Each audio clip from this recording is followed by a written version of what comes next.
Hello, ఏం ఆలోచిస్తున్నారు? ఓ, మీరు చెయ్యబోయే కొత్త ప్రాజెక్ట్ గూర్చా?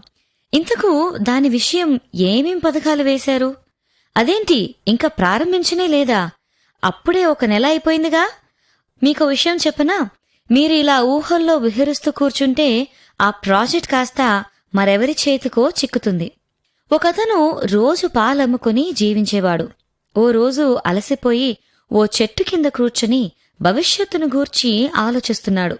పాలమ్మితే వచ్చే లాభంతో ఏమి చేస్తే గొప్పవాణ్ణవుతానా అని ఊహిస్తూ త్వరలోనే గొప్పవాణ్ణైపోతే హాయిగా కాలు చాపుకుని పడుకోవచ్చు అనుకుని కాలు చాపాడు. అది కాస్త పాలకుండకు తగిలి పాలన్నీ నేలపాలయ్యాయి. ఇక ఆ రోజు ఇంట్లోన్న వాళ్ళందరూ పస్తుండవలసొచ్చింది.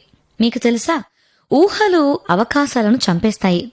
భవిష్యత్తును గూర్చి ఊహించడం, ప్రణాళికలు వేసుకోవడం తప్పు కాదు, కాని ఊహల్లోనే తేలిపోతూ సమయాన్ని వృధా చేసుకోకుండా అవకాశాలను వెతుకుదాం. ఊహలని వాస్తవం చేసుకుందాం.